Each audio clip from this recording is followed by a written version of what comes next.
जय श्री कृष्णा दोस्तों, आप सभी को कृष्ण जन्माष्टमी की हार्दिक शुभकामनाएं। माता दुर्गा की कृपा आप और आपके पूरे परिवार पर सदा बनी रहे। तो शास्त्रों के अनुसार भाद्रपद मास के कृष्ण पक्ष की अष्टमी तिथि को भगवान विष्णु के 8वें अवतार श्री कृष्ण ने अवतार लिया था और आज के दिन नियुक्त मास के कृष्ण पक्ष की अष्टमी तिथि के दिन भगवान श्री कृष्ण का जन्मोत्सव मनाते। जन्माष्टमी के रूप में भगवान श्री कृष्ण की विधि विधान से पूजा अर्चना की जाती है। लड्डू गोपाल जी की पूजा की जाती है और आज के दिन भगवान श्री कृष्ण को प्रसन्न करने के लिए उनकी कृपा नियुक्त व्यक्ति के साथ पूरे श्रद्धा भाव से पूरे उत्साह के साथ इस पर्व को मनाते हैं। और इस पावन पर्व को अगर हम नियम पूर्वक करते हैं, श्रद्धा भाव से करते हैं, विश्वास करते हैं, तो भगवान श्री कृष्ण हमारी समस्त मनोकामनाएं पूर्ण करते हैं। बहुत ही फल देने वाला माना गया है। यह व्रत हमारे शास्त्रों में और धार्मिक स्थलों में जन्माष्टमी के व्रत का बहुत अधिक महत्व माना गया है। इस व्रत के कुछ बहुत जरूरी नियम भी हमारे शास्त्रों में बताए गए हैं और शास्त्रों के अनुसार अगर जन्माष्टमी के व्रत को हम करते हैं तो इन नियमों का पालन करना भी अत्यंत आवश्यक है। बिना सभी नियमों का पालन किए हमें व्रत का संपूर्ण फल प्राप्त नहीं होता है।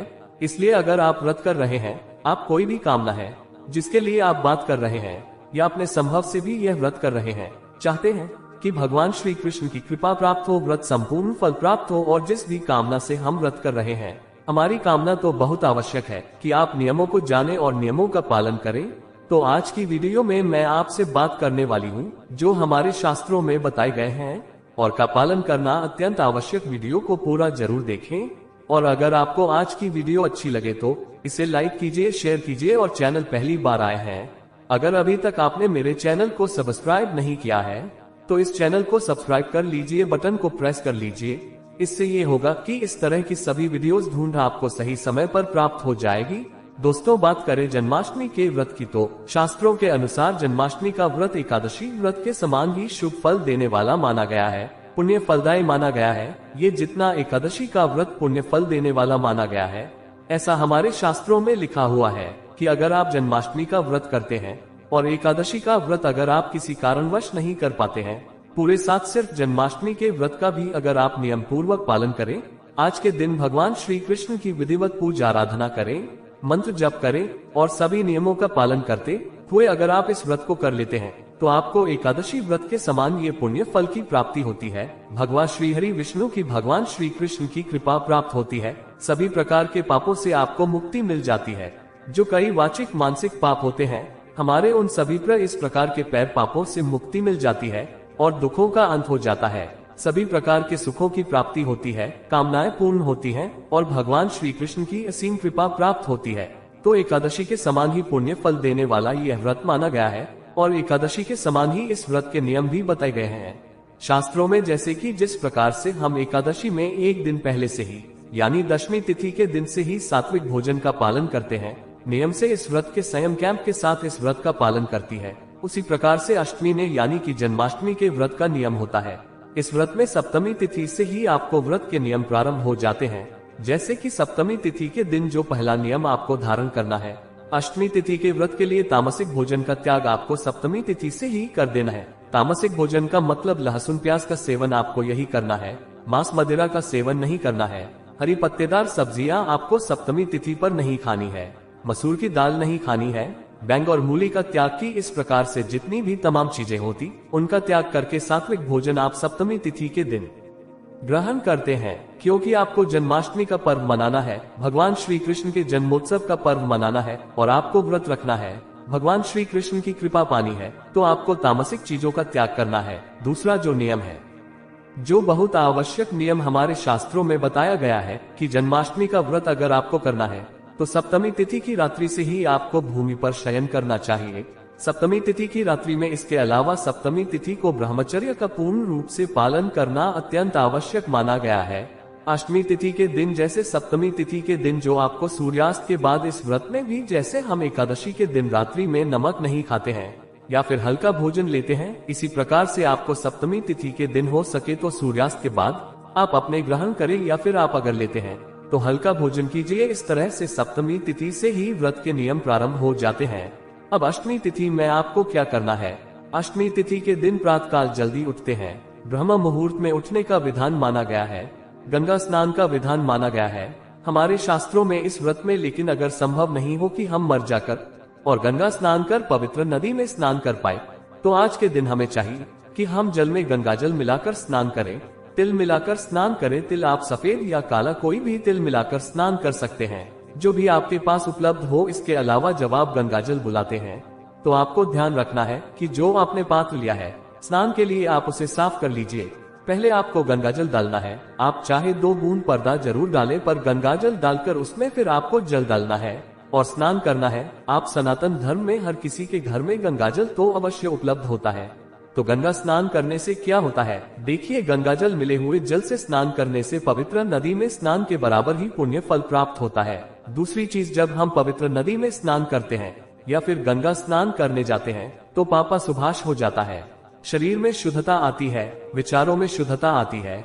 तो हम व्रत करने जा रहे हैं जन्माष्टमी के इस पावन पर्व का, तो प्रातः काल से ही शुद्ध होकर, मानसिक रूप से, शारीरिक रूप से शुद्ध होकर हम इस व्रत को शुरू करते हैं। वो तो संतान के बाद सर्वप्रथम जो हमारा काम होता है भगवान सूर्य देव को जल अर्पित करना, वह आप जरूर करें। जब भी आप व्रत करते हैं कोई भी, या फिर आप प्रतिदिन भी, स्नान के बाद सर्वप्रथम सूर्य देव को जरूर देना चाहिए। जल देते हैं तो आपको ताम्र पात्र में शुद्ध जल लेना है। आप चाहे तो गंगा जल मिला सकते हैं, ना हो तो आप शुद्ध जल दीजिए। आप उसमें रोली डाल सकते हैं, हल्दी डाल दीजिए, अक्षत, पीले पुष्प, लाल पुष्प डालकर आप सूर्य देव को ओम हृणी सूर्याय कहते हुए मंत्र जप करते हुए उत्तर दीजिए। इस प्रकार से आज आपका व्रत है वह शुद्धता के साथ शुरू होता है। और उसके बाद जो आपको अगला नियम पालन करना चाहिए, अगर संभव हो तो जरूर करें। पीले वस्त्र धारण करके आज पीताम्बर धारी भगवान श्री कृष्ण की पूजा करनी चाहिए। भगवान श्री कृष्ण पीताम्बर धारी है, और जब हम उनकी पीठ पूजा करते हैं, पीले वस्त्र धारण करके पीले पुष्पों से उनकी पूजा करते हैं, पीले फल उन्हें अर्पित करते हैं, पीले रंग की मिठाई का भोग अर्पित करते हैं, तो वह बहुत प्रसन्न होते हैं और उनकी कृपा बहुत शीघ्र प्राप्त हो जाती है। तो पीले वस्त्र धारण जरूर करें। लेकिन अगर पीले वस्त्र धारण नहीं कर पाते हैं तो क्या करें? ऐसे में आप काले और नीले रंग का त्याग करके बाकी कोई भी हल्के रंग के या फिर दूसरे रंग के वस्त्र धारण करके पूजा कर सकते हैं। शुभ पूजा में कभी भी काले और नीले रंग का प्रयोग नहीं करना चाहिए। अगला जो बहुत जरूरी नियम है जिसका पालन आपको जरूर करना है, व्रत का संकल्प लेना। स्नान इत्यादि करने के बाद आप अपने घर के मंदिर में जब जाते हैं वहां पर आप शुद्ध घी का दीपक प्रज्वलित करें और उसके बाद सर्वप्रथम आपको व्रत का संकल्प लेना चाहिए। किसी भी व्रत को करने से पहले हमारा व्रत का संकल्प लेना अत्यंत आवश्यक है। व्रत का संकल्प लिए बिना आपके व्रत का कोई भी फल प्राप्त नहीं होता है। आप पूरे दिन उपवास रहे, अगर आपने व्रत का संकल्प ही नहीं दिया तो उस व्रत का आपको बिल्कुल भी कोई फल प्राप्त नहीं होता है। इसलिए बहुत आवश्यक है कि आप हाथ में जल लेकर, पुष्प लेकर भगवान श्री हरि विष्णु के सामने, टिकट के सामने संकल्प ले कि आज आपका जन्माष्टमी का व्रत है। आप निर्जल रहना चाहते हैं, फलाहार कहना चाहते हैं, इस चीज का आप संकल्प ले सकते हैं। और अगर आप भगवान श्री कृष्ण की पूजा में मतलब कोई कामना रखना चाहते थे कि आपकी कोई विशेष कामना है जिसके लिए आप रखना चाहते हैं, तो आप अपनी कामना भी भगवान श्री कृष्ण के सामने चाहिए और इस प्रकार से आपके व्रत का प्रारंभ हो जाता है। जब आप संकल्प लेते हैं तो जो भी आपने हाथ में वसूली है, चाहे जल या व्याख्या हो या पुतलियां हो, भगवान श्री कृष्ण के सामने उस अवस्था को छोड़ने सामग्री को आपका व्रत प्रारंभ हो जाता है। उसके बाद आप विधिवत पूजा, आराधना, मंत्र जप सब कुछ करते हैं। आपको उसका संपूर्ण फल भी प्राप्त होता है और व्यक्ति का भी जो आपने संकल्प लिया तो इस व्रत का भी संपूर्ण फल आपको प्राप्त होता है। इसलिए किसी भी व्रत में व्रत का संकल्प लेना अत्यंत आवश्यक है। अगला जो नियम है जिसका पालन आपको जरूर करना चाहिए, आज की अगर आपका व्रत है, आप बिल्कुल भी फूल से भी क्रोध न करें। किसी भी प्रकार से घर में कलह क्लेश न हो, इस बात का ध्यान रखें। किसी की भी निंदा नहीं करें, किसी की भी जुड़ी नहीं करें, किसी की को अपशब्द न बोले, किसी के लिए भी गलत शब्दों का प्रयोग न करें, क्योंकि इससे आपके व्रत का पुण्य फल नष्ट हो जाता है। जो हम व्रत करते हैं पुण्य अर्जित करने के लिए, भगवान की कृपा पाने के लिए, अगर हम छोटी छोटी गलतियां कर देते हैं, किसी के ऊपर गुस्सा करते हैं, किसी को विरोध करते हैं, किसी का दिल हमारी वजह से दुख है, तो उसका हमारे को पाप लगता है और हमें व्रत का पुण्य फल प्राप्त नहीं होता, पूर्ण फल प्राप्त नहीं होता। तो ये ध्यान जरूर रखना चाहिए। जब आप व्रत रखते हैं बिल्कुल भी क्रोध को त्याग कर दें। आज के दिन के लिए अगला और सबसे जरूरी नियम, आज पूरे श्रद्धा भाव से भगवान की आराधना कीजिए, सच्चे मन से उनकी पूजा कीजिए, सच्चे मन से उनकी सेवा की। लड्डू गोपाल जी घर में तो उनकी पूजा करके पूरे उनको श्रृंगार की, उनके दर्शन की, उनके पास बैठकर उनकी आराधना कीजिए कि उनका जितना अधिक हो सके आधा की, इससे आपको संपूर्ण फल प्राप्त होता है। लड्डू गोपाल अगर आपके पास नहीं है तो आज अगर आप लाना चाहिए मतलब सेवा करना चाहते हैं आप, तो आज के दिन लड्डू गोपाल को अपने घर में लाकर और उनकी प्राण प्रतिष्ठा करके उनकी सेवा भी ऐड कर सकते हैं। इस पर वीडियो अभी गई है, आप चाहे तो वहां से देख सकते हैं। मात्र एक दिन में ही जन्माष्टमी के दिन ही आप लड्डू गोपाल जी को विधिवत घर लाकर उनकी प्राण प्रतिष्ठा कर सकते हैं और यह सर्वश्रेष्ठ होता है। जन्माष्टमी के दिन अपने घर में लड्डू गोपाल जी को लाना तो पूरे विधि विधान से आज के दिन भगवान श्री कृष्ण की पूजा आराधना करें, मंत्र जप करें, मन में श्रद्धा पूर्ण रखें और पूरे विधि विधान से अगर आज के दिन आप नियम पालन करते हुए व्रत का पालन कर लेते हैं, भगवान श्री कृष्ण की आराधना कर लेते हैं, तो यकीन मानिए जन्माष्टमी का व्रत बहुत ही श्रेष्ठ माना जाता है, वर्ष भर में श्रेष्ठ माना जाता है। क्योंकि जन्माष्टमी के दिन भगवान श्री कृष्ण की जब हम पर आराधना करते हैं तो मन की समस्त कामनाएं पूर्ण हो जाती है। चाहे जिस भी कामना से भगवान श्री कृष्ण की पूजा करें, धन प्राप्ति, संतान प्राप्ति या फिर मनचाहा जीवन साथी चाहिए, दुखों से जरा चाहिए, कष्टों से निवारण चाहिए, आपको कर्ज से मुक्ति चाहिए, शत्रुओं से छुटकारा चाहिए, पापों से मुक्ति चाहिए, समस्त प्रकार की कामना पूर्ण हो जाती है। बस मन में श्रद्धा होनी चाहिए, विश्वास होना चाहिए, अटूट भक्ति होनी चाहिए।